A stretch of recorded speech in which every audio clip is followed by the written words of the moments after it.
잘 들립니까? 마이크 때문에 들려요? 아니면 생 목소리로? 잘 들려요? 오케이. 피곤하지 않으세요? 네, 아주 강행군을 했는데 이 시간쯤이면 피곤해야 정상입니다. 네, 제가 잘 이해하니까 졸아도 됩니다. 이번에 녹음을 다 하고 있어요. 그래서 제가 토니 목사님한테 CD를 만들어 드리기로 했어요. 그래서 여러분 나중에 CD를 받으시면 꼭 한번 다시 들어보시기 바랍니다. 제가 이렇게 말씀드리는 이유는 제 설교나 강의가 우리 교인들이 하는 말에 의하면 두 번째 들을 때 더 좋다. 꼭 그런 말을 해서 처음에 들을 때 놓친 것들이 많이 있을 수 있습니다. 한 번 더 들으면 복습도 되고 좋을 것 같아요.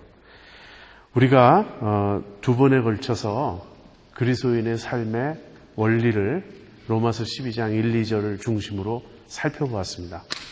그러니까 그리스도인은 어떻게 살아야 하느냐 하는 이 질문이에요. As a Christian, how should I live? 그 퀘스천입니다. 거기에 대해서 바울은 두 가지를 말했어요.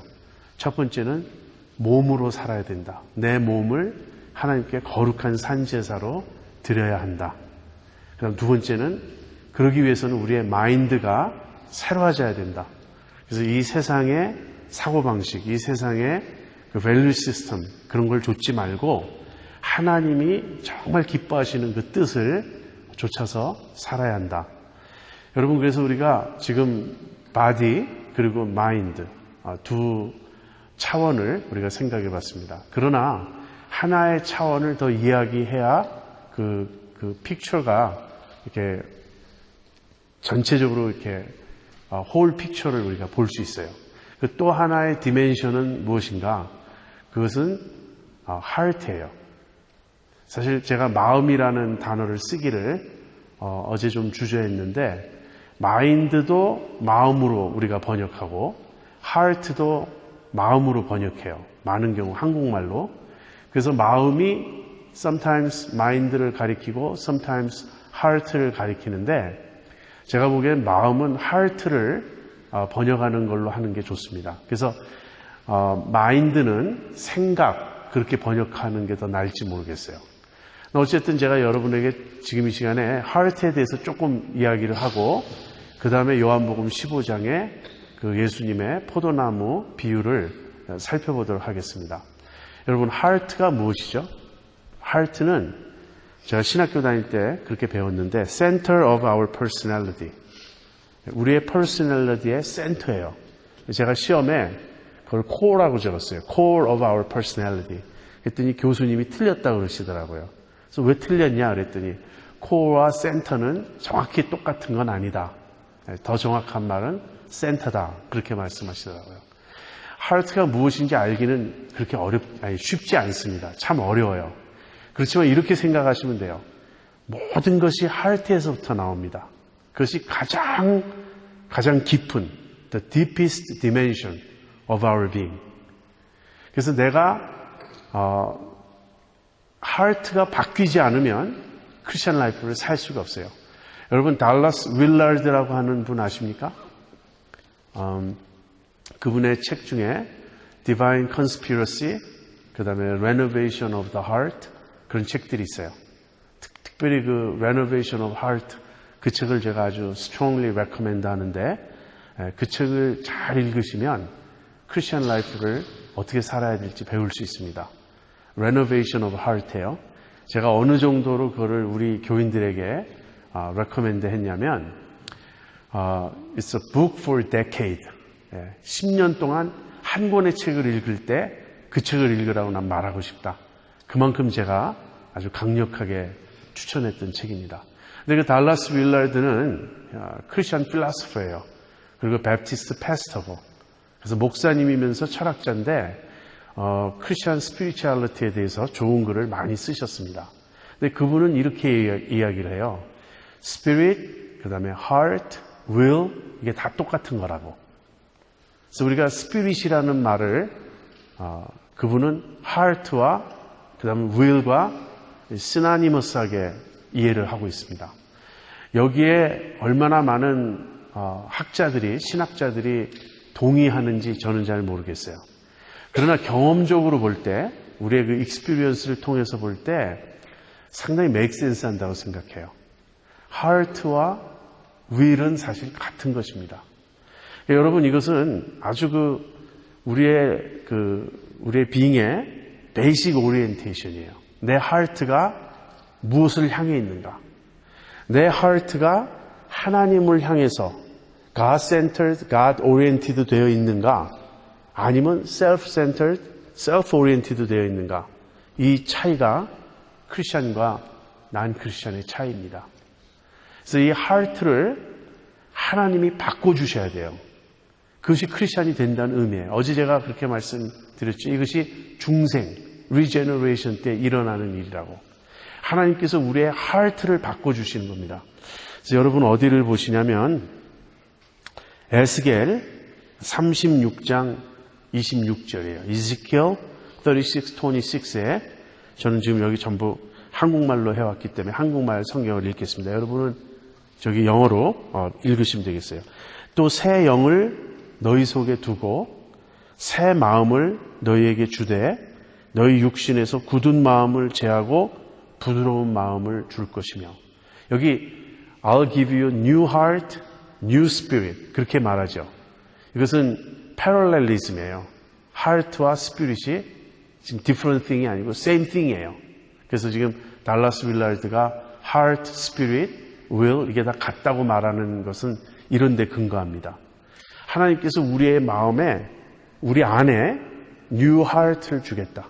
이 new heart는 딱딱한 마음이 아니고 부드러운 마음이다. 내가 new spirit을 주겠다.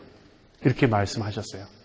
우리가 new heart와 new spirit을 가지고 새롭게 변화되지 않으면 우리는 크리스천이 아닌 것입니다. 그러니까 heart가 바뀐 사람, new spirit을 갖게 된 사람은 어떤 모습을 보이죠? 하나님을 사랑하게 돼요. heart가 바뀌기 전에는 어떠냐면 세상을 사랑해요. 그 하나님에 대해서는 enmity가 있어요. 하나님에 대해서 이렇게 거부하고 하나님을 대적하려고 그러고 그런데 heart가 바뀌면 어떻게 되냐면 이제는 하나님을 사랑해요. 하나님 뜻대로 살고 싶어요. 하나님을 기쁘시게 하지 않으면 내 마음에 기쁨이 없어요. 그래서 크리스천은 체인지 된 사람이에요. 완전히 새롭게 바뀐 사람이에요. 그 다음에 읽을 성경 구절은 예레미야 31장 33절이에요. 거기 이런 말씀이 있습니다. 나 여호와가 말하노라. 그러나 그날 후에 내가 이스라엘 집에 세울 언약은 이러하니 곧 내가 나의 법을 그들의 속에 두며 그 마음에 기록하여 나는 그들의 하나님이 되고 그들은 내 백성이 될 것이다. 이 아까 읽은 에스겔 36장이나 이 예레미야 31장은 둘 다 새 언약을 뉴 카비넌트를 가르치는 말씀입니다. 하나님께서 우리하고 뉴 카비넌트를 맺는데 그 뉴 카비넌트의 내용이 무엇이냐면 내가 내 법을 너희의 마음 속에 두겠다 하는 거예요. 올드 카비넌트는 하나님의 법이 어디 적혀 있었죠?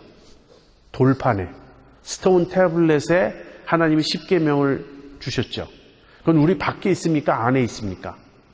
올드 카비넌트에서는 십계명은 우리 밖에 있었어요. 그래서 우리가 하나님의 말씀을 밖에서 봅니다. 그래서 그 말씀이 무엇을 가르치는지는 알지만 그걸 지킬 수가 없었어요. 옛 언약에서는. 근데 뉴 카비넌트에서는 하나님이 더 이상 돌판에 새기지 않고 그 하나님의 법을 내 마음에 쓰셨다는 거예요.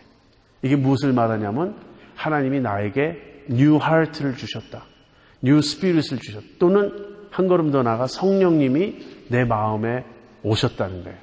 그래서 하나님의 법이 내 마음에 쓰여졌다는 말은 내가 마음에서부터 하나님 뜻대로 살고 싶어지는 겁니다. 이렇게 바뀐 거예요. 진짜로 새롭게 바뀌는 겁니다. 그래서 새 언약의 백성이 되면 하나님의 뜻대로 살 수 있습니까? 없습니까? 살 수 있어요. 왜 그렇죠? 우리에게 뉴 하트가 주어졌고 홀리 스피릿이 우리 안에 들어와 사시면서 내가 진심으로 하나님의 뜻에 순종하고 싶은 마음을 갖게 해주시기 때문에. 그래서 이 하트의 변화가 없다면 우리가 어제 이야기한 마인드, 그 다음에 세러레이에 이야기한 몸, 이것은 사실은 useless한 거예요. 하트가 안 바뀌었는데 어떻게 하나님의 뜻대로 우리의 마인드를 쓸 수 있죠? 그리고 우리의 마인드가 그냥 세상적인 마인드 그대로 있다면 어떻게 우리가 우리의 바디를 하나님께 거룩하게 드릴 수 있죠? 그래서 heart, mind, body 이 3디멘션이 있다는 걸 여러분이 기억하십시오. 그런데 heart와 mind의 그 관계를 제가 좀 말씀드릴게요. 여러분, 우리의 heart는 우리가 직접 그 heart를 알 수가 없습니다. 알기가 어렵다 이렇게 생각하시면 돼요. 내 heart의 컨디션을 어떻게 알죠? 마인드를 통해서 알아요.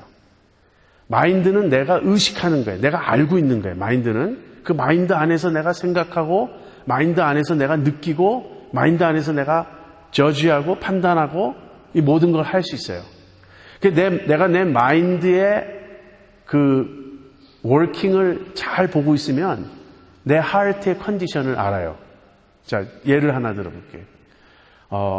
누가 나한테 굉장히 카인드하지 않고 굉장히 불친절하고 나한테 아주 무례하게, 루드하게 행동했어요. 그때 그 사람에 대해서 내 마인드가 몇 가지로 돌아갑니다. 화가 나서 그 사람하고 싸울까? 그 사람한테 따질까? 너 왜 그렇게 나한테 루드하냐고 따질까? 아니면 그냥 무시할까? 아무튼 그런 마음들은 다 어떤 거죠? 그 사람에 대해서 내가 이렇게 대적하고 싶은 거예요. 화가 나는 거예요. 리액트하고 싶은 거예요. 근데 마음 한구석에 그래도 내가 용서하고 참아야지 하는 그런 생각이 떠오르는 거예요. 그 생각을 잘 보면 내 하트의 움직임을 안다고요. 그래서 내가 그 마인드를 내가 어떻게 컨트롤하느냐가 하트를 움직일 수 있어요. 그건 마인드는 내가 결정할 수 있는 거예요. 그래서 마인드를 이렇게 보면서 내가 지금 두 가지가 내 마음속에 있는데 하나는 참고 용서하자. 다른 하나는 그 사람을 미워하고 기회 봐서 그 사람에게 나도 한번 쏘아주자. 이 두 가지 생각이 있을 때 이 생각을 하나님 뜻대로 하는 거예요. 그러면 안 되지. 내가 용서하고 사랑해야지. 그러면 그 하트가 마인드가 내 하트를 움직일 수 있는 거예요. 그래서 하트와 마인드는 사실 서로 인터랙트 합니다. 굿 하트는 굿 마인드를 가져오고요. 그 다음에 마인드를 통해서 굿 하트를 내가 메인테인 할 수 있어요. 이런 이야기가 좀 어려울 수 있는데 여러분이 살면서 이걸 경험하면 알 수 있어요. 경험하면서 늘 여러분의 하트를 들여다보세요. 나는 내 하트는 어떤 상태에 있는가? 때때로 우리 하트가 아주 굳어질 때가 있습니다. 굳어지면 어떻게 되냐면 마인드가 이게 옳은 거다 이렇게 가르쳐줘도 하트가 하고 싶지 않은 게 그거를. 그래서 I don't care. 그리고서는 그냥 그 사람한테 따지고 욕하고 싸우고 그렇게 됩니다. 그러나 마인드가 보여주는 거예요. 그렇게 하면 안 된다. 그러면 거기에 대한 하트가 그걸 따라가는 겁니다. 그래서 하트와 마인드의 이 움직임을 아시고 크리스천 라이프의 시크릿은 어디에 있는가? 마인드에 있어요. 내가 마인드를 어떻게 쓰느냐에 따라 내가 하트를 컨트롤할 수 있고 그 다음에 바디도 컨트롤할 수 있습니다. 그래서 이 하트는 굉장히 깊은 차원이고 하트를 밖으로 이렇게 알 수 있는 게 마인드다. 저는 그렇게 보고 있습니다. 그래서 이렇게 말할 수 있어요. Mind is window to heart 또는 door to heart. 내 하트가 secret chamber예요. 내 마음의 홀리 오브 홀리스예요. 우리 존재 안에 가장 깊은 곳에 거기 하나님이 성령님이 거기 거하세요. 근데 이 홀리 오브 홀리스, 이 시크릿 체인버 그 가장 깊은 마음을 들여다볼 수 있는 윈도우가 있는데 그게 내 마인드예요. 마인드는 내가 아는 것이고 내가 컨트롤할 수 있는 것이고 그래서 마인드를 통해서 하트를 내가 갈 수 있고 또 반대로 그 하트가 내 마인드를 움직이기도 해요. 자, 근데 이런 이야기를 더 하진 않겠고 이 세 가지 차원을 다 포함해서 설명할 수가 있습니다. 하트와 마인드와 이 바디를 다 포함해서 설명할 수 있는 단어가 하나 있다고 생각해요. 그건 뭐냐면 life라는 단어예요. 그 모든 것이 내 안에서 성령님이 또는 예수님의 생명이 크라이스트의 라이프가 내 안에서 움직임에 따라 우리가 그렇게 살아갈 수 있는 것입니다. 그래서 이번에 여러분이 주로 묵상하는 패시지가 요한복음 14장, 15장, 16장이라고 제가 들었기 때문에 로마서 12장 1, 2절은 두 번에 걸쳐서 살펴보았고 이번 마지막 시간에는 요한복음 15장의 내용을 통해서 조금 또 다른 각도에서 크리스천 라이프를 살펴보려고 합니다. 여러분 지금 우리가 읽을 본문은 요한복음 15장 1절부터 7절이에요. 거기 여러분의 책에는 4절, 5절로 되어 있는데 제가 좀 그걸 늘렸어요. 그래서 1절부터 7절까지 같이 보겠습니다. 내가 참 포도나무요 내 아버지는 그 농부라 물은 내게 있어 과실을 맺지 아니하는 가지는 아버지께서 이를 제해버리시고 무릇 과실을 맺는 가지는 더 과실을 맺게 하려 하여 이를 깨끗게 하시느니라. 너희는 내가 일러준 말로 이미 깨끗하였으니 내 안에 거하라. 나도 너희 안에 거하리라. 가지가 포도나무에 붙어있지 아니하면 절로 과실을 맺을 수 없음 같이 너희도 내 안에 있지 아니하면 그러하리라. 나는 포도나무여 너희는 가지니 저가 내 안에 내가 저 안에 있으면 이 사람은 과실을 많이 맺나니 나를 떠나서는 너희가 아무것도 할 수 없음이라. 사람이 내 안에 거하지 아니하면 가지처럼 밖에 버리워 말라지나니 사람들이 이것을 모아다가 불에 던져 사르느니라. 너희가 내 안에 거하고 내 말이 너희 안에 거하면 무엇이든지 원하는 대로 구하라. 그리하면 이루리라. 아주 예수님의 유명한 말씀입니다. 내가 포도나무고 너희는 가지다. 그래서 이 포도나무와 가지의 그 비유가 무엇을 가르치는지 이제 여러분과 함께 살펴보려고 하는데요. 왜 예수님이 여기서 내가 참 포도나무다, I'm the true vine 그렇게 말씀을 하셨을까요? 여기에는 구약의 배경이 있어요. 구약에 가보면 누가 바인이죠? 구약에도 포도나무가 나와요. 근데 이스라엘이 포도나무였어요.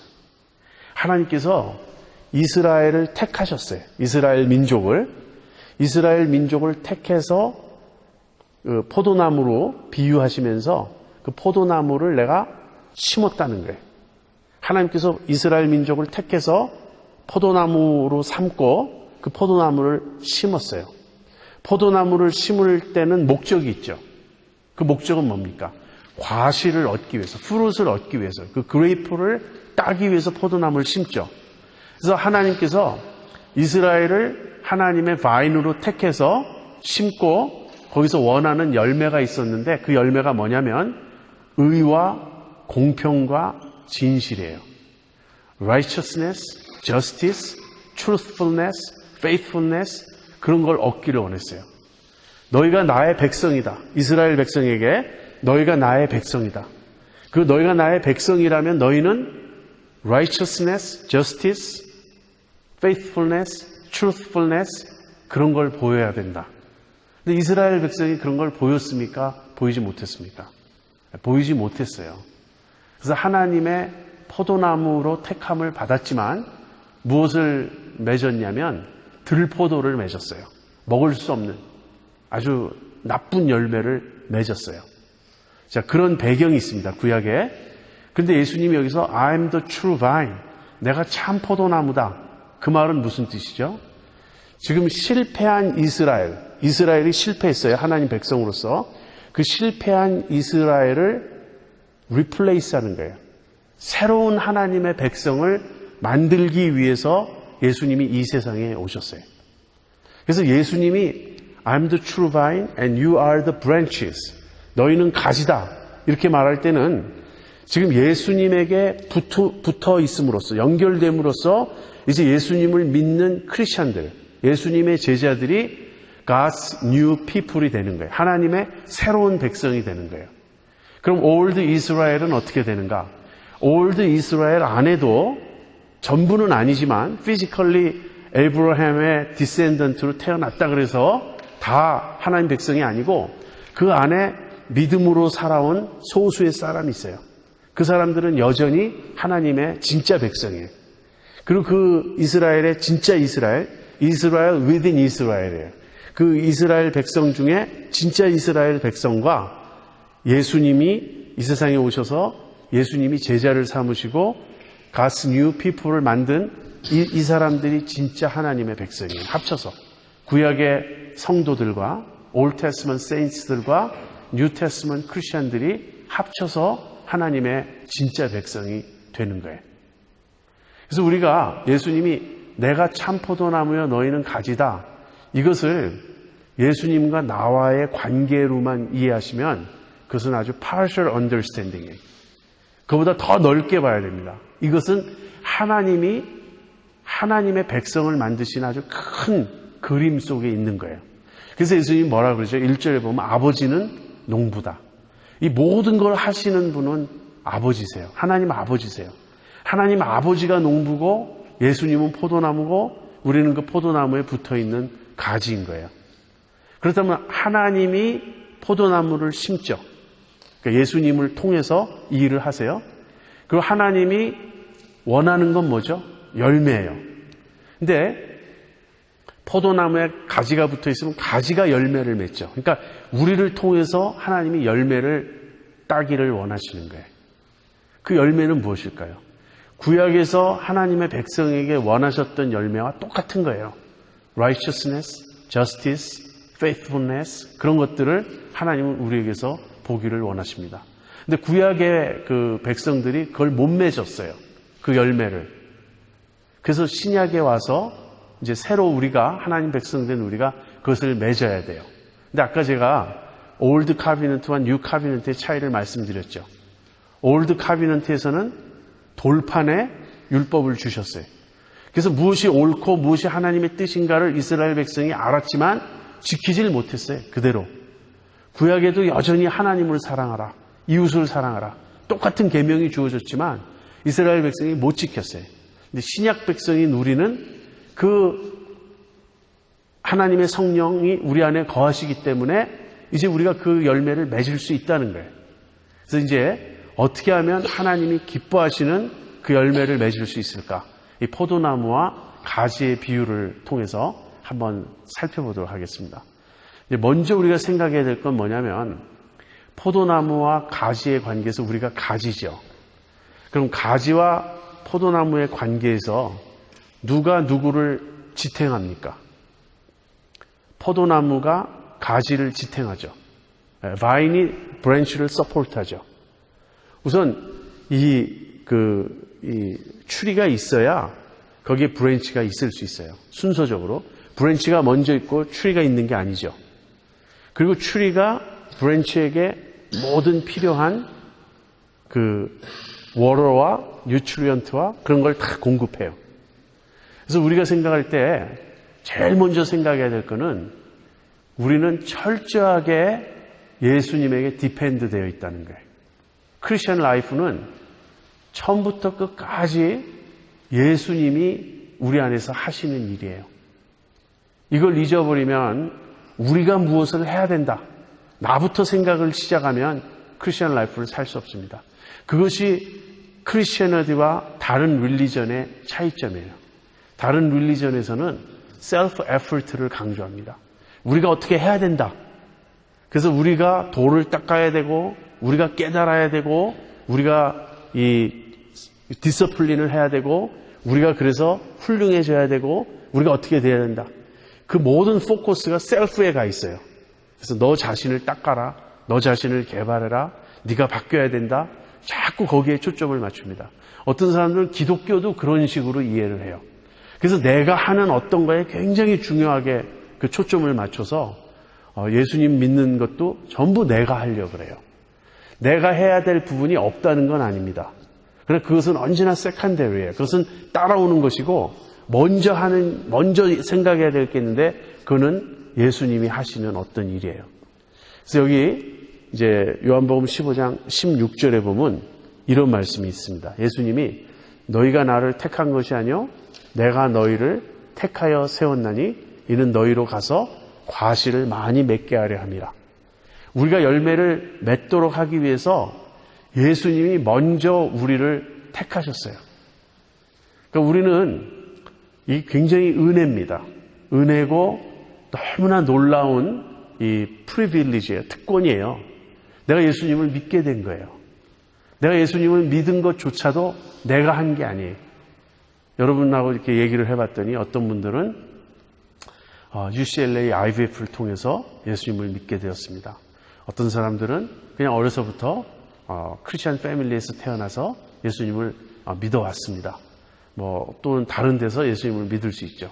그래서 여러분이 예수님을 믿게 된 어떤 그 계기가 있어요. 예수님을 믿고 크리스천이 된 어떤 그런 포인트가 있습니다. 근데 그때로 잘 돌아가서 생각해 보세요.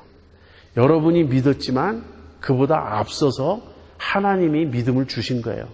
하나님이 여러분을 부르셨고 하나님이 여러분을 택하셨고 하나님이 여러분 안에서 역사해서 여러분이 크리스천이 된 것입니다. 크리스천 라이프는 언제나 누가 시작하냐면 내가 시작하는 게 아니고 하나님이 시작하시는 거예요. 하나님이 우리를 택하셨고 우리에게 생명을 주셨고 아까도 말씀드린 것처럼 뉴 하트를 주셨어요. 그래서 내가 이제 크리스천이 되고 하나님의 자녀가 된 것입니다. 그래서 이제 내가 포도나무에 붙어 있게 된 거예요. 그래서 포도나무를 생각하셔야 됩니다. 그 다음에 두 번째는 이 포도나무가 나에게 필요한 모든 것을 공급합니다. 여러분이 예수님으로부터 생명을 공급받아야 돼. 예수님의 생명을 여러분이 예수님으로부터 공급받아야 크리스천 라이프를 살 수 있어요. 그러니까 지금 이 시간에 여러분이 생각해 봐야 될 건 예수님의 라이프가 무엇인가? 예수님의 생명이 무엇인가? 나는 지금까지 예수님의 생명을 체험했는가? 경험했는가? 예수님의 생명이 내 안에서 이 워킹하는 것을 나는 알고 있는가? 그쪽에 좀 초점을 맞추시기 바랍니다. 그리고 또 하나 성경이 말하는 건 뭐냐면 아버지께서 하나님 아버지께서 우리를 푸른하신다고 돼 있어요. 하나님 아버지께서 우리가 열매를 더 맺게 하시려고 우리를 깨끗게 하신다. 클린하게 하신다 그랬죠. 클린한다는 말과 푸른한다는 말이 같은 말이에요. 그러니까 지저분한 건 다 잘라버리고 그래가지고 내가 많은 걸 맺을 수 있게. 저는 이런 분야에 대해서 농사나 과수에 대해서 제가 별로 지식이 없습니다. 그래서 잘 설명할 수는 없는데 이제 어떤 가지에 쓸데없이 막 열매가 많이 맺힌다고요. 그럴 때 그 많은 열매를 잘라버립니다. 그래서 정말 탐스럽게 열매를 맺을 수 있는 몇 개를 놔둬요. 그러면은 그 남아있는 그 과일들이 굉장히 커지고 굉장히 탐스럽고 아주 좋은 열매가 됩니다. 그렇지 않고 조그만 그것이 사과든 포도든 뭐든 아무튼 너무 많이 놔두면 맺히기는 잔뜩 맺히는데 먹을 수 없는 아주 형편없는 그런 것들이 많이 맺혀요. 그래서 그런 식으로 잘라내고 그래서 아주 좋은 과실을 맺을 수 있도록 클린하고 푸른하는 것. 그거 누가 하신다고요? 하나님이 하신다고요. 하나님이 농부니까. 그 다음에 과실을 전혀 맺지 않는 가지가 있어요. 죽은 가지죠. 죽은 가지는 잘라내버리세요. 그것이 농부이신 하나님이 하시는 일이에요. 여러분이 살면서 푸른 돼 보신 경험 있습니까? 네? 어떤 게 하나님의 프루닝이죠? 많은 경우 그건 서퍼링이에요. 고난을 통해서, 연단을 통해서 하나님이 그렇게 하십니다. 그래서 우리가 삶에 어려운 일이 닥칠 때 그 어려운 일 때문에 하나님을 원망하는 것은 그것은 왜 잘못인가? 하나님이 나에게 지금 좋은 일을 하시려는 거예요. 고생을 해보고 고난을 당해보면 사람이 바뀝니다. 예전에는 하나님 별로 찾지 않았어요. 믿는다고 하지만 하나님 없이 내가 스스로 잘 살 수 있다고 생각했어요. 근데 고난을 당하고 나면 하나님을 찾게 돼요. 어떤 미국 여자분의 글을 읽은 적이 있는데 이 사람이 크리스천이에요. 나미널 크리스천이에요. 그러니까 교회는 어렸을 때 다녀봤고 세례도 받았는데 그 다음에는 뭐 커서는 다 잊어먹고 있었어요. 근데 어느 날 남편이 교통사고를 당했다는 소식을 듣고 병원에 달려갔어요. 남편은 코마에 빠져 있고 남편 옆에서 뭐 하루인지 이틀인지 그냥 꼬박 세우면서 그러다가 이제 옷을 갈아입기 위해서 집에 왔어요. 근데 집에 탁 들어오는 순간 집에 텅 비어 있고 자기는 이제 샤워하고 옷 갈아입고 한잠 자고 다시 나가야 되는데 집에 와서 느낀 게 뭐냐면 집에 아무도 없다는 거예요. 남편은 병원에 있고. 근데 집에 들어오자마자 이 여자가 화가 나가지고 갑자기 하나님한테 막 고함을 질렀어요. Why me? 그러면서 왜 나한테 이런 고통을 주십니까? 막 하나님께 고함을 질렀는데 이 여자분의 귀에 실제로 audible voice가 들렸는지 마음의 소리인지 모르지만 하나님의 음성이 들렸어요. 지금 네가 처음으로 나를 찾았다. It's the first time you ever called me. 네가 지금 나한테 처음으로 나를 불렀다. 그 음성이 들린 거예요. 그렇죠. 고난당하지 않을 때 하나님 찾지 않습니다. 그럼 갑자기 하나님을 찾게 돼요. 그리고 고난을 당하고 많이 푸른다면 사람이 어떻게 바뀌냐면 이제는 예수님밖에 없다. 내가 이 세상에서 잘 살고 못 사는 거 그렇게 중요하지 않아요. 내가 성공하고 실패하는 거 그렇게 중요하지 않아요. 정말 나에게 소중한 것은 예수님, 우리 주님이시다. 이렇게 사람이 바뀌는 겁니다. 그래서 주님 뜻대로 살고자 하는 마음이 생기는 거예요. 그럴 때 비로소 프루시 맺혀지는 거예요. 옛날에는 예수 믿는다고 하지만 내 라이프를 볼 때 난 크리스천하고 다른 게 별로 없어요. 그래서 나는 난 크리스천들보다는 그래도 조금 더 착하게 살려고 했다. 나는 그렇게 남을 속이거나 법을 어기거나 그러진 않고 남에게 해를 끼치거나 그렇게 하진 않고 그래서 난 비교적 바르게 살았다. 그저 그 정도예요.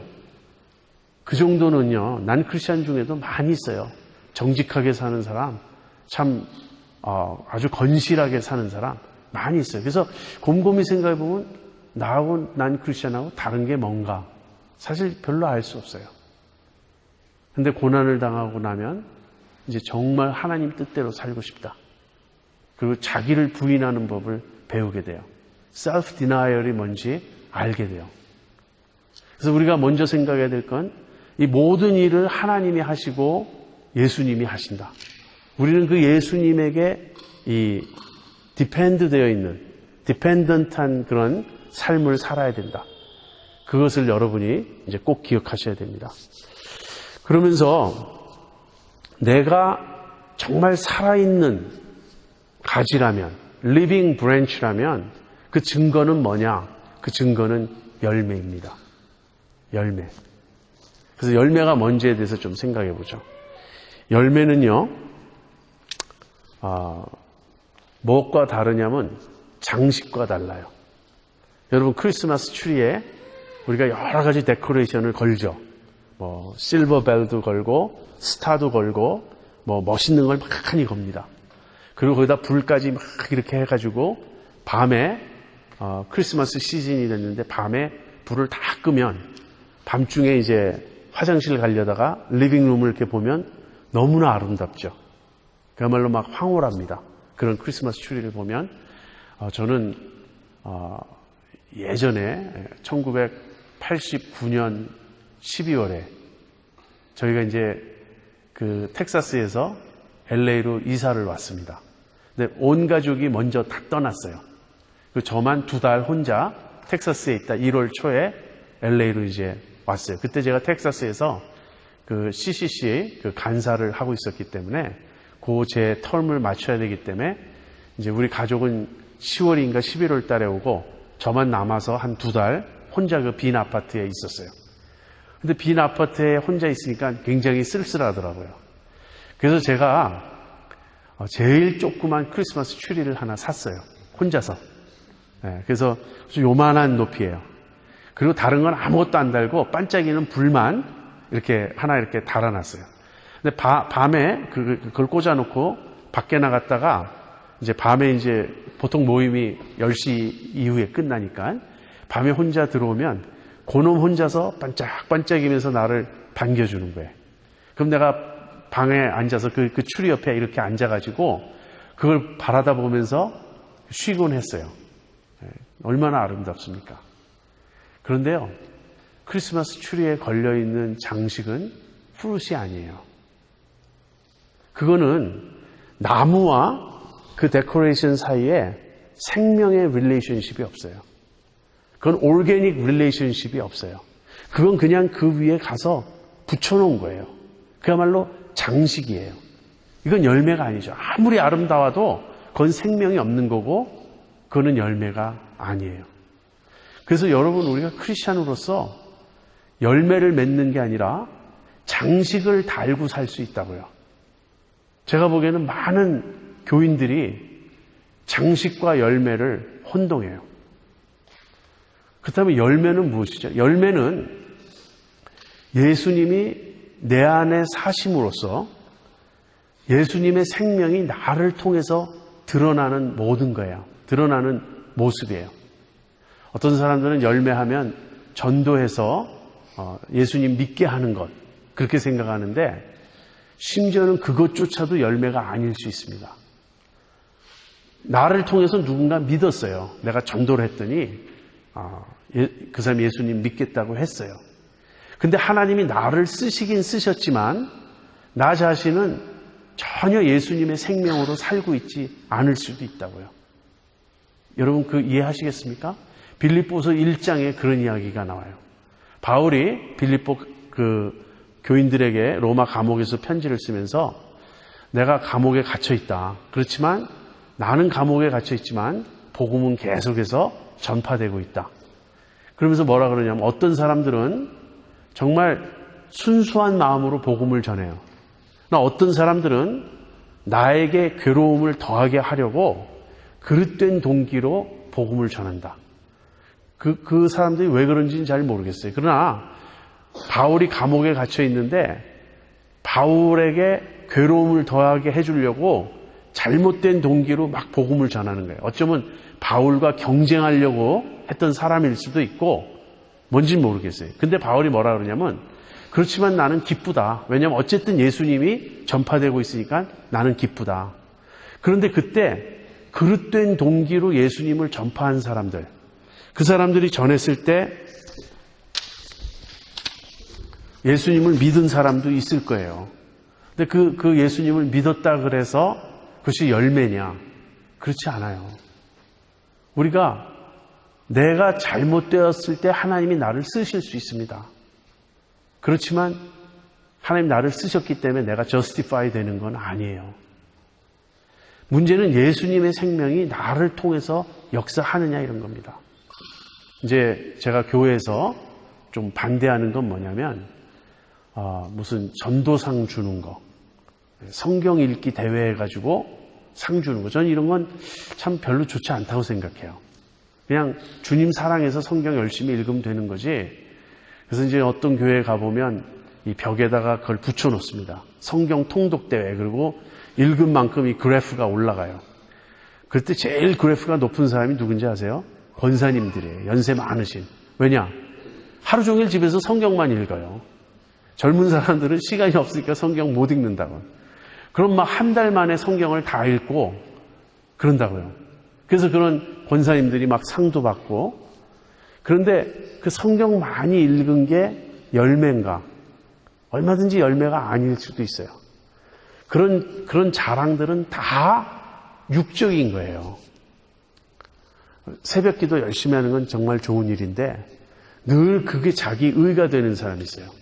난 지난 20년 동안 새벽 기도 하루도 안 빠졌다. 그 하루도 안 빠졌다는 그 의식을 잊어버리는 게 좋아요. 누군가 새벽 기도 빠져본 적이 있습니까? 그러면 그러고 보니까 지난 한 20년 동안 거의 안 빠진 것 같은데 이렇게 나와야 이게 옳은 거지. 나는 지난 20년 동안 한 번도 새벽 기도 안 빠졌고 성경 하루도 빠짐없이 다 읽었고 이런 게 열매일까요? 여러분, 그 사람을 봤을 때 그 사람에게서 예수님의 모습이 보이냐가 중요한 거예요. 예수님의 모습이 보이지 않고 철저하게 자기 의만 드러나고 있고 그 바리새인의 모습 아닌가요? 그래서 크리스천 라이프를 바로 이해해야 됩니다. 크리스천 라이프는 셀프 라이프로 사는 게 아니에요. 내가 내 힘으로 살고 그래서 나를 드러내고 내가 더 봉사 많이 해야 된다고 생각하고 그런 모든 게 다 깨져야 됩니다.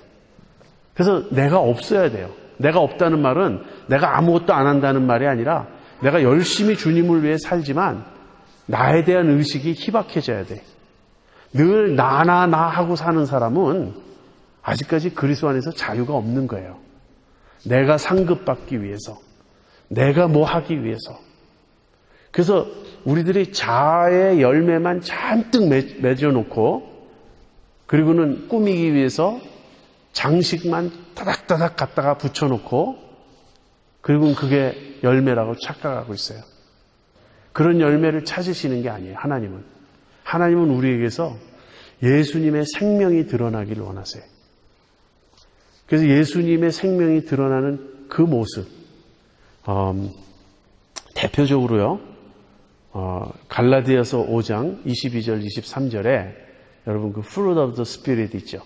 love, joy, peace 하는 것, 그런 모습이 드러나야 돼. 여러분 선다 싱이라는 사람 아십니까? 선다 싱이라고 인도의 크리스천 성자 같은 분이 계셨어요. 예전에 이분이 이제 시크 그 교도 집안, 인도 사람들 중에 라스네임이 싱으로 끝나는 사람 있죠. S-I-N-G-H, 싱. 그 사람들은 대개가 시크 교도들입니다.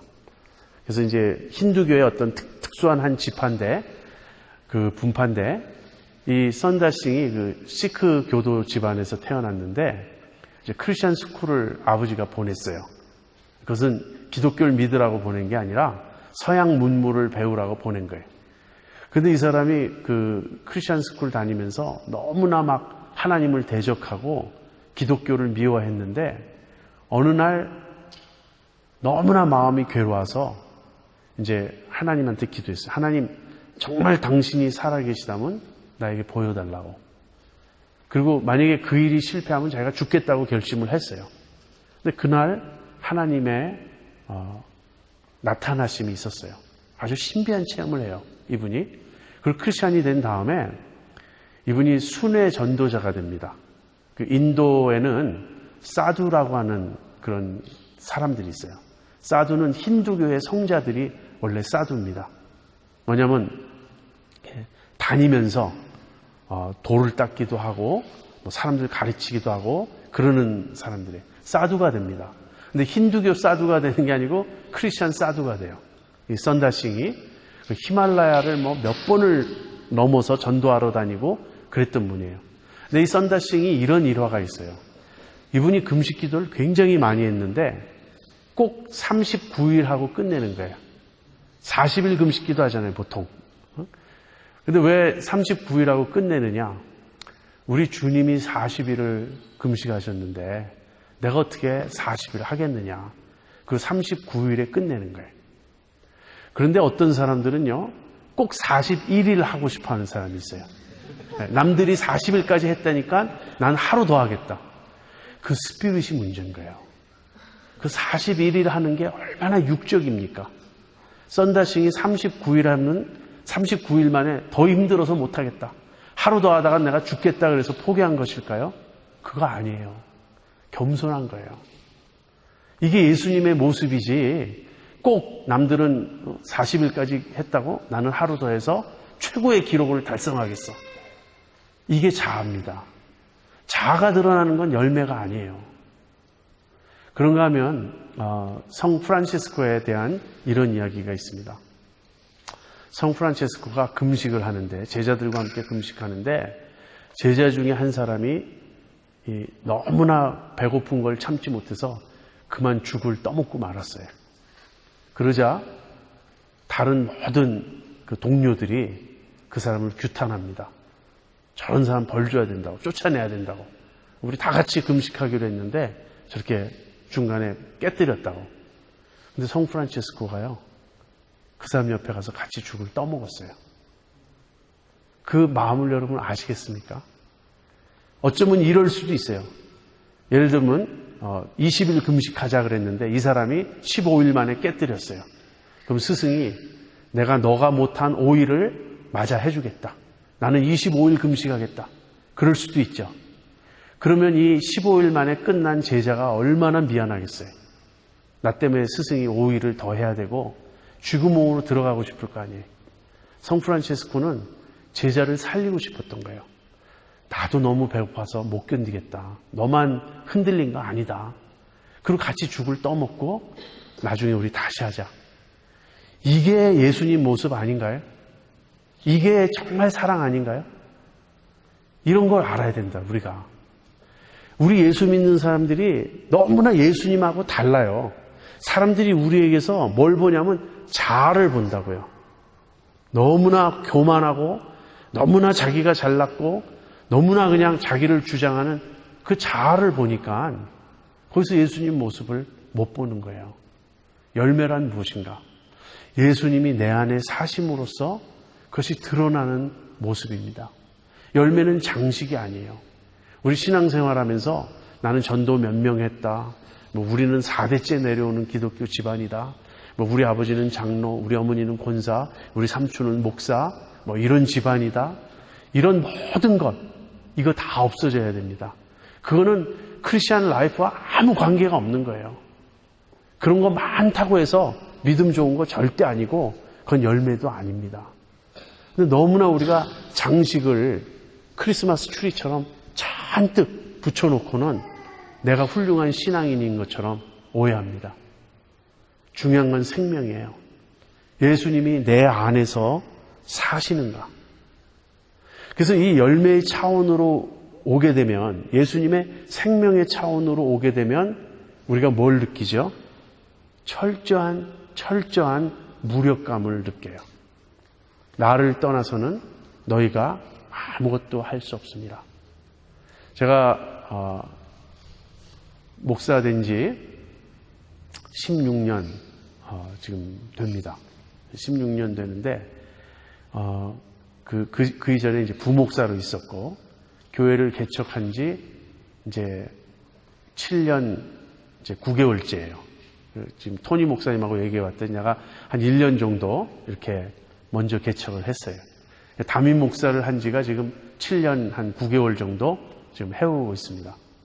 목회하면서 내가 깨달은 게 뭐냐면 나는 아무것도 할 수 없다는 그 철저한 무력감, 너무너무 내가 못났다는 그 생각이 나를 꽉 누르고 있어요. 왜 그런가?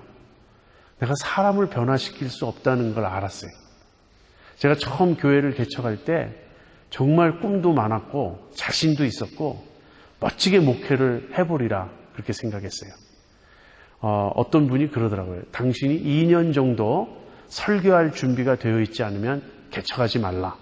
왜냐하면 처음 개척하면 너무 일이 많고 바빠서 설교 준비를 잘 할 수가 없다. 그러니까 미리 잘 준비해 놔야 2년 정도 버틸 수 있어야 2년 정도 지나면 교회가 다 자리를 잡고 그 다음에 여유가 많아서 할 수 있다.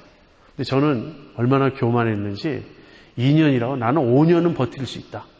나는 하고 싶은 말이 너무 많고 내가 준비해 놓은 게 너무 많아서 나는 설교, 성경 공부 그런 건 나는 전혀 스트레스 안 받는다. 그렇게 생각했어요. 그리고 교회 개척한 이후로 정말 줄기차게 가르쳤어요. 우리 교인들에게 우리는 꼭 CD를 나눠줍니다. 지난주 설교 CD를 이번 주에 줘요. 교인들이 다 하나씩 가져가요. 한 가정당 하나씩. 왜? 그중에 남 주려고 가져가는 사람도 있지만 대부분 자기들이 한 번 더 들어요. 제가 그렇게 권했어요. 제 설교 자체가 그렇게 쉬운 편은 아니에요. 제 생각에. 그러다 보니까 한 번 더 들어야 이해가 더 잘 된다. 이제 그런 사람들이 있어서 꼭 그렇게 합니다. 그리고 저희 교회에서 지금까지 성경 다룬 내용도 많고 그랬어요. 근데 그렇게 많이 가르쳤으면 정말 우리 교인들이 굉장히 믿음이 성숙한 교인들이 되어야 되잖아요. 꼭 그런 게 아니더라고요. 머리에 지식은 점점 많아지는데 꼭 삶이 바뀌는 건 아니더라고요. 우리 교인들이 이 CD 들으면 안 되는데. 네. 저는 우리 교인들을 굉장히 사랑하고 아니, 정말로. 우리 교인들이 예수님을 사랑하고 싶어 한다는 걸 알고 있어요. 근데, 그래서 제가 고민을 많이 했어요. 왜 안 변하나? 근데 제가 진짜 놀라운 걸 발견했어요. 나도 안 변하더라고요. 가르치는 내가 안 변하는데 듣는 교인들이 바뀌겠어요. 제가 지금 늘 말하는 게, 저희 교회에서 제일 많이 말하는 게 자기 부인이에요. 자아가 살면 안 된다. 자아가 깨져야 된다. 죽어야 된다. 교만이 제일 나쁘다. 겸손해야 된다. 그런데 제 안에 교만이 시퍼렇게 살아있고 제 자아가 시퍼렇게 살아있는 걸 보는 거예요. 그래서 제가 느낀 게 뭐냐면, 내가 할 수 없구나. 여러분, 크리스마스 장식을 다는 일은 우리가 할 수 있어요. 그거는 정말 열심히 뛰고 불이 나게 그냥 노력하고 발에 땀나게 뛰어다니고 그렇게 하면 할 수 있어요. 제가 감히 건방지게 한국교회를 비판할 수는 없겠지만, 제가 볼 때 한국교회는 장식으로서는 부족함이 없는 교회들이에요. 얼마나 열심히 합니까? 그래서 교회 건물을 또 얼마나 수백억, 수천억씩 들여서 짓고, 사람 모이는 건 몇만 명 모이는 거는 그런 교회는 굉장히 많고, 돈의 액수도, 헌금 액수로 따지면 또 얼마나 많고, 일주일 내내 교회에서 뭐가 일어나고 있어요. 새벽 기도도 항상 있죠.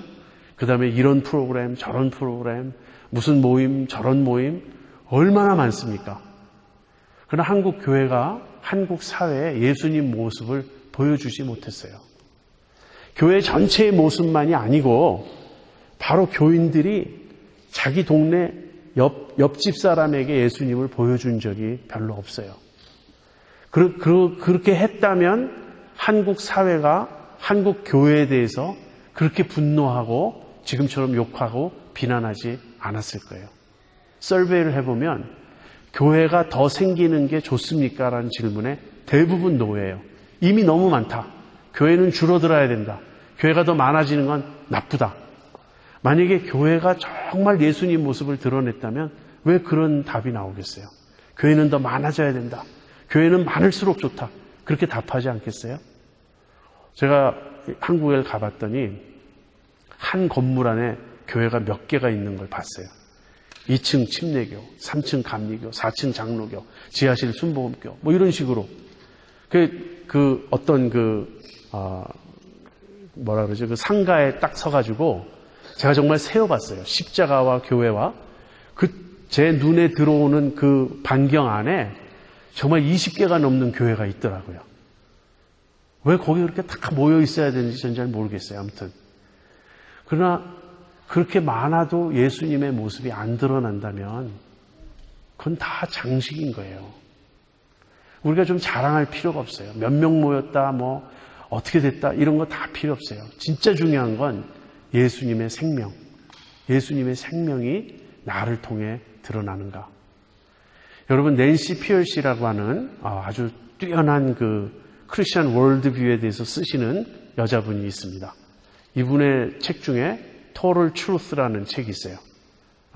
여러분이 아까 제가 Renovation of Heart라는 책을 추천했는데 이 Total Truth 역시 또 데케이드에 한 권 읽어야 될 책이에요.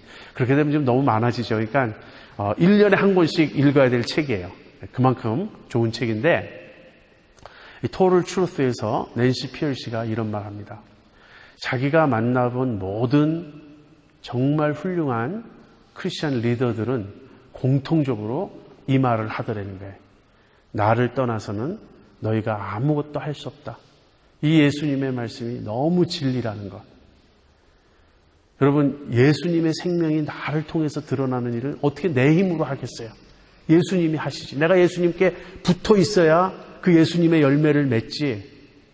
그래서 제가 정말 절망을 했는데 그 책을 읽고 깨달았어요. 이제 내가 right track에 있구나. 내가 그동안 실망하고 좌절하고 너무 무력함에 내 가슴을 치고 통탄한 적이 한두 번이 아니에요. 정말 기도할 때마다 너무 그 얘기를 많이 해서 하나님께 죄송해요. 하나님, 저는 미련하고 부족합니다. 저는 정말 아무것도 모르고 아무것도 할 수 없습니다. 그 과장이 아니고 정말 울면서 그렇게 탄식을 한 적이 여러 번 있었어요. 근데 그러고 나니까 그게 제대로 된 거더라고요. 나중에 그 낸시 피얼시의 책을 읽어보니까 모든 훌륭한 지도자들이 똑같은 얘기를 한다는 거예요. 나를 떠나서는 너희가 아무것도 할 수 없습니다. 그래서 지금 내가 깨닫는 거구나. 그 이전에 자신만만하고 할 수 있었다고 생각했던 그게 잘못된 거고 이제 비로소 내가 라이트 트랙에 들어오고 있는 거구나. 목회를 정말 잘 못해요, 제가. 근데 목회를 잘 못해도 배운 게 있어요. 이 진리를 배웠어요. 그렇다면 절망으로 끝나는가? 그건 물론 아니죠. 절망을 지나 소망으로. 나에 대해서는 드디어 not I 그렇게 말하는 거예요. 더 이상 내가 아니다. 나는 할 수 없다. not I but Christ. but Christ가 나와야죠. 주님은 하실 수 있다. 그래서 이제 내가 주님 안에 거하면 포도나무이신 그분에게 내가 가지로서 붙어 있으면 나는 열매를 맺을 수 있다. 주님이 나를 통해서 주님의 생명을 드러내실 것이고 주님의 모습을 보여주실 것이다. 사람들이 나를 보고 현애야, 내가 너를 보니까 예수님 살아계신 거 알겠어. 이렇게 증거할 수 있는 그런 날이 올 것이다. 그걸 제가 알게 된 거예요. 여러분, 예수님이 생명이 되신다는 말은 요한만이 말한 게 아니에요. 사도 바울도 말했어요. 여러분 갈라디아서 2톤이 다 외우시죠? I have been crucified with Christ. It is no longer I who live, but Christ lives in me. 더 이상 내가 산 것이 아니요. 그리스도께서 내 안에 사신 것이다. 이 진리를 우리가 정말 알아야 돼요. 그러면 이제 우리는 열매를 맺을 수 있습니다. 그 다음에 이제 어떻게 해야 되는가? 예수님이 포도나무고 나는 가지고 예수님의 그 생명이 나를 통해서 드러나야 그게 열매가 되는 거다. 이걸 알았다면 그럼 나는 어떻게 해야 되는가? 대답은 붙어 있어야 된다예요. 그거를 영어로 abiding이라 그래요. 여러분이 그 책 잡으니까 abiding이 타이틀로 탁 나왔더라고요. 우리말로는 거한다 그래요. 예수님 안에 내가 거할 때. 그래서 그 거하는 측면을 좀 우리 함께 생각해 보겠습니다. 어떻게 하라는 말인가? 한번 4절, 5절 다시 보죠. 요한복음 15장 4절, 5절. 내 안에 거하라, 나도 너희 안에 거하리라. 가지가 포도나무에 붙어 있지 아니하면 절로 과실을 맺을 수 없음같이 너희도 내 안에 있지 아니하면 그러하리라. 나는 포도나무요 너희는 가지니 저가 내 안에 내가 저 안에 있으면 이 사람은 과실을 많이 맺나니 나를 떠나서는 너희가 아무것도 할 수 없습니다. 이것을 뭐라 그러냐면요. 상호 거함이라 그래요. 영어로는 mutual indwelling이라 그래요. 우리는 예수님 안에, 예수님은 내 안에 서로 거하는 거예요. 그래서 이것을 어떤 자매가 이렇게 설명하는 걸 보고 야, 참 기가 막히다. 내가 생각한 적이 있는데 이렇게 생각해 보세요. 여러분, 굉장히 큰 그릇이 있어요. 그리고 거기 물이 이렇게 가득 차 있어요. 근데 그 큰 그릇 안에 물이 가득 차 있는데 그 안에 작은 그릇이 이렇게 또 들어가 있어요. 그러면 그 물이 작은 그릇 안에 있죠. 작은 그릇 안에도 물이 들어가죠. 그렇지만 작은 그릇이 또 물 안에 있죠. 그 그림이 참 좋더라고요. 물론 이제 포도나무에 우리가 붙어 있을 때 그 가지가 포도나무에 붙어 있는 것은 가지가 포도나무 안에 거하는 거고 포도나무의 생명이 가지를 통해서 흐르는 것은 포도나무가 가지 안에 있다. 이렇게 말할 수도 있거든요. 어쨌든 예수님이 우리 안에 거하시고 우리가 예수님 안에 거하는 이 상호 거함, mutual indwelling이 이루어질 때 그때 우리가 열매를 맺는 거예요. 그러니까 생명이 서로 교류가 되는 거예요. 그렇다면 어떻게 먼저 예수님이 내 안에 거하신다는 것은 어떻게 가능한가? 어떻게 가능할까요? 일단은 예수님은 성령으로 이미 우리 안에 거하십니다. 예수님은 성령으로 이미 우리 안에 와서 거하시지만 자동적으로 그게 거하는 게 되는 건 아니에요. 예수님이 우리 안에 거하시지만 인격적으로 우리를 다스리셔야 그게 거하는 게 돼요. 예수님이 내 안에서 주인이 되시고 예수님이 나를 컨트롤하시고 나를 끌어가시는 그런 상태가 되는 게 예수님이 내 안에 거하시는 거지, 예수님을 내가 모시고 있지만 내 마음대로 살고 예수님은 그냥 어느 방 한 구석에 그쪽에 계세요. 그냥. 그리고 내가 내 집을 다 관리하면 예수님이 내 안에 거하시는 게 아니죠. 그래서 예수님이 내 안에 거하시는 게 자동적으로 되는 게 아니고, 예수님이 내 안에 이미 와 계시지만 실제 예수님이 내 안에서 거하시도록, 사시도록 우리가 어떤 일을 해야 돼요. 그게 뭐냐면 말씀입니다. 여러분 3절에 보면요, 너희는 내가 일러준 말로 이미 깨끗하였다. 예수님의 말씀이 우리를 푸른합니다. 그런가 하면 7절 보세요. 너희가 내 안에 거하고 내 말이 너희 안에 거하면. 예수님의 말씀이 우리 안에 거하면. 그러니까 예수님이 우리 안에 거하시는 방법은 말씀을 통해서예요. 다시 말하면 내가 예수님의 말씀을 믿음으로 붙잡으면, 그 말씀이 내 안에서 역사하고 있으면 그게 예수님이 내 안에 거하시는 길이에요. 예수님이 그 말씀을 통해서 내 안에서 역사하시고 작용한다고요. 그러니까 여러분이 예수님이 내 안에 거하신다, ontologically, 존재론적으로는 이미 거하시지만 functionally, 기능적으로 실제 예수님이 나를 다스리시고 거하시려면 어떻게 해야 되냐면 예수님의 말씀이 내 안에 있어야 돼요. 예수님의 말씀이 내 안에 있다는 말은 내가 예수님의 말씀을 끊임없이 묵상하는 겁니다. 그래서 보면 말씀이 내 안에서 역사하고 말씀이 나를 사로잡고 있고 말씀이 나를 끌고 가고 있는 거예요. 아까 제가 이제 어떤 사람이 나한테 굉장히 루드하게 대하고 막 나를 나에 대해서 막 이렇게 함부로 했다. 그랬을 때 내가 그 사람에게 리액트 할 수도 있고요. 복수하고 싶은 마음이 생길 수도 있고, 아니면 참고 용서해야지, 그럴 수 있죠. 근데 참고 용서해야지 하는 생각이 도대체 어디서 올까요? 예수님의 말씀이 내 안에서 가르쳐 주는 거예요. 악한 자를 대적하지 말라. 원수를 사랑하라. 너를 핍박하는 자를 축복하고 그를 위하여 기도하라. 이런 예수님의 말씀이 내 속에 있으면 그 말씀을 내가 기억하면서 그 사람에 대한 바른 태도가 무엇인지를 내가 알게 되죠. 그래서 예수님의 말씀이 내 안에서 작용하는 것, 그게 예수님이 내 안에 거하시는 거예요. 그렇다면 내가 예수님 안에 거하는 건 뭐죠? 내가 예수님 안에 거하는 건 여기 지금 10절에 있어요. 여러분 바이블 있으면 verse 10을 한번 보세요.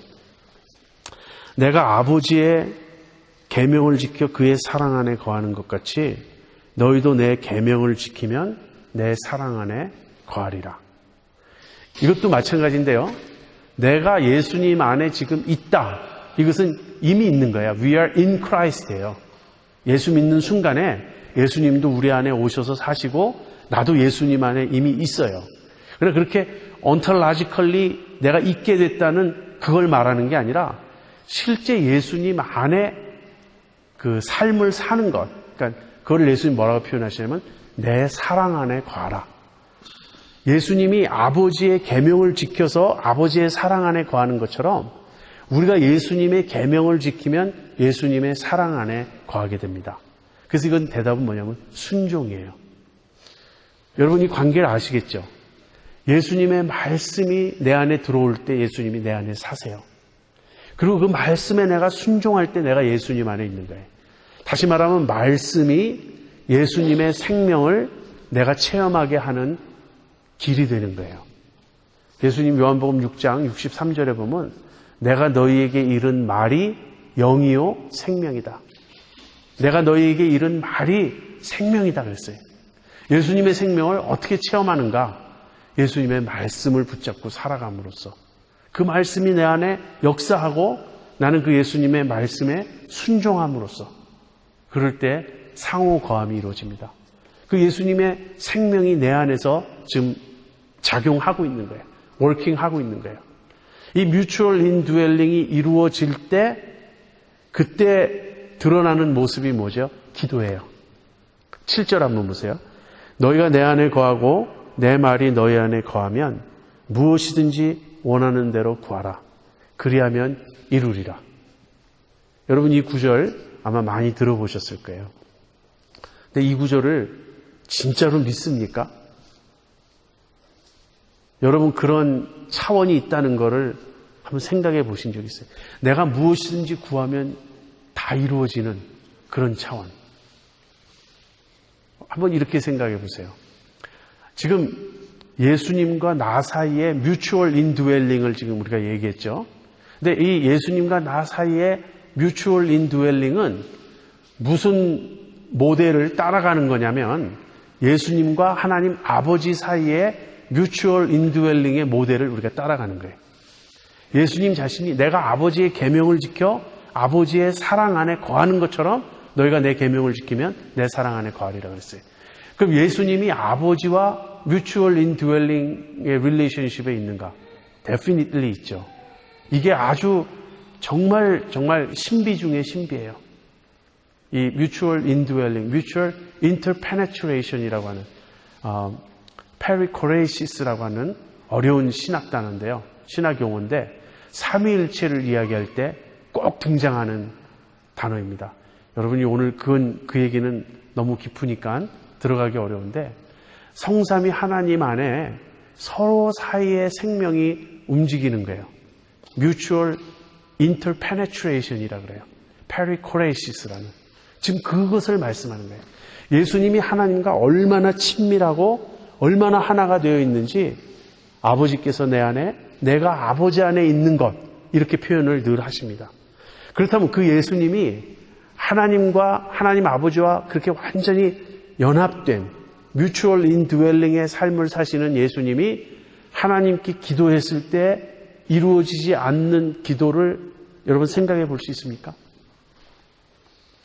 여기 무엇이든지 원하는 대로 구하라 그리하면 이루리라는 이 말은요, 예수님의 간증이에요. 내가 아버지께 구하면 아버지는 언제나 내 기도를 들으신다. 내가 아버지와 나 사이에 뮤추얼 인드웰링이 있기 때문에 내가 아버지에게 기도하면 그 기도는 100% 이루어진다. 예수님이 그 간증하면서 그렇기 때문에 너희가 내 안에 거하고 내 말이 너희 안에 거하면 너희가 무엇이든지 구할 때 그것은 이루어질 것이다. 여러분, 우리가 예수님 안에 거하고요, 예수님이 우리 안에 거할 때 우리가 무엇을 구할까요? 그때도 자기 욕심을 따라 구할까요? 아니죠. 100% 주님의 뜻대로 구하겠죠. 주님이 내 안에 사시고 있기 때문에 그 주님의 생명을 조차 내가 살아가면서 내가 가지고 있는 소원, 내가 추구하는 것, 내 목표, 내 비전, 내 드림, 이 모든 것은 주님의 뜻과 일치하는 거예요. 그래서 그 수준, 그 단계가 되면 내가 구하는 모든 것은 그대로 이루어져요. 이것은 우리가 정말 체험해 보기를 원하는 그러한 신앙의 수준입니다. 분명히 이 수준이 있어요. 근데 여기에 도달한 사람은 제가 볼 때 많지 않다고 생각해요. 물론 이쪽 사이드에서 다시 말하면 우리의 구원이 완성되기 전에 완벽하게 여기 도달할 수는 없을 겁니다. 나 바울 같은 분은 이 말의 리얼리티를 굉장히 잘 아실 거예요. 물론 바울도 기도했지만 응답되지 않은 것도 있었죠. 내가 내 몸에 이 가시를, 사탄의 사자인 가시를 없애달라고 3번 기도했지만 주님께서 내 은혜가 내게 족하다. 그리고 그 기도는 들어주시지 않았다. 이렇게 바울이 간증했지만 그것은 어쨌든 기도가 응답되지 않은 게 아니라 기도가 특별하게 응답된 거죠. 그러니까 그것 역시 구하는 대로 이루어진 케이스라고 우리가 사실 말할 수 있습니다. 아무튼 이것이 거하는 삶이에요. 주님이 내 안에 거하시고 내가 주님 안에 거하는 것. 주님의 말씀이 내 안에 거하고 내가 그 말씀에 순종하며 사는 것. 그래서 예수님의 생명이 내 안에 작동할 때 나는 예수님과 기도의 관계를 갖게 됩니다. 내가 기도하는 것을 예수님은 들으세요. 그 기도에 대한 특별한 감각, 특별한 확신, 어떤 특별한 그 체험이 우리에게 있습니다. 있을 수 있다는 거예요. 그래서 내가 주님과 동행하는 걸 알아요. 내가 기도하는 것은 주님의 뜻에 합하다는 그 확신이 내게 있어요. 이것이 거하는 삶입니다. 여러분, 이런 거하는 삶을 아십니까? 이것을 바울식으로 표현하면 성령의 충만이다. 그렇게 말할 수도 있습니다. 성령이 내 안에 충만히 거하시면서 예수님의 생명을 맛보게 해주시는 겁니다. 크리스천 라이프의 에센스가 여기에 있지 않나요? 그래서 이 예수님의 생명을 맛볼 때 이제 성경의 다른 부분과 이렇게 비교해서 보면 예수님의 기쁨이 내 안에 충만해집니다. 예수님이 하나님 안에서 기뻐하셨어요. 예수님은 십자가를 앞두시고도 기뻐하셨어요. 예수님은 하나님을 생각하시면서 언제나 기뻐하셨어요. 그리고 예수님이 내가 너희에게 이 말을 하는 것은 내 기쁨이 너희 안에 있기 원하기 때문이다. 그렇게 말씀하셨어요. 이 뮤추얼 인드웰링의 삶, 거하는 삶, 생명이, 예수님의 생명이 나를 통해 역사하는 이러한 삶의 특징은 기쁨이에요. 그리고 이것을 안다면 우리는 더 이상 이 세상에서 삶의 조건에 그렇게 얽매이지 않습니다. 바울은 빌립보서 4장에서 이런 말 했어요. 내가 풍부에도 처할 줄도 알고 내가 빈곤에도 처할 줄 안다. 그리고 내가 어떠한 형편에서든지 자족하는 법을 배웠다. 바울은요, 잘 사는 것도 할 수 있었고 못 살 때도 얼마든지 만족하고 기뻐할 수 있었다는 거예요. 이 self contentment의 그 시크릿을 알고 있었어요. 왜 그렇죠? 예수님의 기쁨을 알고 있기 때문에, 예수님이 내 안에서 사시는 기쁨을 알고 있기 때문에. 저는 이것이 크리스천 그 라이프의 제일 중요한 특징이라고 생각해요. 예수님이 내 안에 사시는 것. 이걸 모르고 자꾸 예수님이 주시는 어떤 것, 거기에 초점을 맞춰서 주님 저 건강하게 해주세요. 주님 제가 잘 살게 해주세요. 회사에서 자꾸 높아지게 해주세요. 그리고 지금 여러분 가운데는 아직 아기가 이제 둘 명, 몇 명 있고 자식이 아직 없으니까 모르실 텐데 자식 낳아보세요. 그러면 기도 제목이 거의 대부분 자식을 중심으로 이루어져요. 우리 아이들 똑똑하게, 공부 잘하게, 우리 아이들 건강하게 자라게 해주세요. 우리가 밤낮 그런 기도해요. 물론 그 소원이 틀렸다는 건 아니고 주님 앞에 우리가 그 소원을 말할 수도 있어요. 그러나 지금 정말 중요한 건 그런 차원을 뛰어넘어서 내 영혼이 은총 입어 그 어디나 하늘나라, 초막이나 궁궐이나 그 어디나 하늘나라. 지금 여러분이 이 찬송 아시는지 모르겠네. 한국말 찬송가 495장에 나오는데 그것이 크리스천 페이스예요. 감옥에 갇혀도 기뻐할 수 있는 것, 사업이 망해도 실망하지 않는 것, 기뻐할 수 있는 것. 내가 암이라는 선고를 딱 받았는데 물론 그 순간 가슴이 덜컹하죠. 우리는. 그렇지만 그것 때문에 좌절하지 않는 것. 주님이 너의 생명은 이제 3달 남았다. 너 내 앞으로 올 준비를 하라. 그러면 세상을 떠나는 어떤 그 사랑하는 사람과 헤어져야 되는 아픔도 있지만 또 다른 한편으로 주님을 만난다는 그 어떤 가슴 설레는 익스펙테이션이 있을 수 있어야 돼요. 그러니까 옆에 그 예수 안 믿는 사람들, 예수 믿는 사람들을 보면 이 사람들이 돌았던지 뭔가 좀 이상한 거예요. 그 다른 면이 있어야 돼요. 예수님을 알기 때문에. 예수님과 사랑에 빠져서 그 예수님의 생명을 맛보며 살기 때문에 이제는 이 세상에 사는데 꼭 이 세상에 살지 않는 사람처럼 산다고요. 죽음도 극복할 수 있고요. 사업의 실패도 극복할 수 있고 그러면서 우리에게 있는 소원은 오직 하나예요. 주님의 뜻이 이루어지이다. 주님의 생명이 나를 통해서 드러나기를 원합니다. 그러면 결과는 어떻게 되느냐? 아까 읽지 않았지만 8절 읽고 제가 마칠게요. 너희가 과실을 많이 맺으면 내 아버지께서 영광을 받으실 것이요 너희가 내 제자가 되리라. This is to my Father's glory that you bear much fruit, showing yourselves to be my disciples. 우리가 열매를 맺으면 하나님이 영광을 받으십니다. 우리의 소원은 그거 하나 아닌가요? 하나님 영광 받으시는 것. 그리고 우리가 예수님의 제자라는 걸 우리가 프루브하는 거예요. 내가 예수님 닮은 사람이라고. 내가 예수님 과에 속했다고. 내가 예수님 그 팀에 속한 멤버라고. 그것을 프로브하는 것처럼 기쁘고 영광스러운 일이 어디 있나요? 사람들이 보고 이렇게 말할 거예요. 당신 예수님 제자 맞군요. 우리의 소원은 그거 아닌가요? 내가 예수님 닮는 것, 예수님 제자 되는 것, 예수님의 생명을 우리가 맛볼 수 있습니다. 예수님이 나는 참 포도나무요 너희는 가지다. 너희가 내 안에, 내가 너희 안에 있으면 너희는 과실을 많이 맺을 수 있다. 나를 떠나서는 너희가 아무것도 할 수 없다. 그러므로 내 안에 거하라. 나도 너희 안에 거하리라. 예수님의 말씀을 우리 가슴에 새기고요. 우리 앞으로 남은 우리의 모든 라이프를 그렇게 살아가기를 바랍니다. 기도하고 마치죠.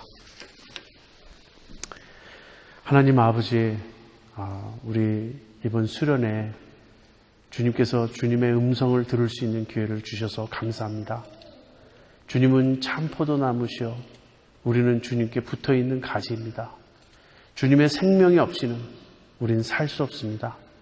주님이 가르쳐 주신 대로 주님과 우리 사이의 뮤추얼 인드웰링의 삶이 어떤 것인지 우리가 참으로 경험할 수 있게 해주시고 우리가 열매를 많이 맺어서 하나님께 영광을 돌릴 수 있게 하여 주시옵소서.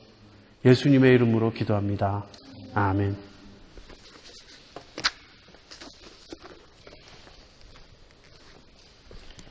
네, 말씀 감사드립니다. 자, 이제 마지막 예배가 끝났고요. 이제 마지막 성부 하시고 점심 12시 반 드시고 점심 끝나자마자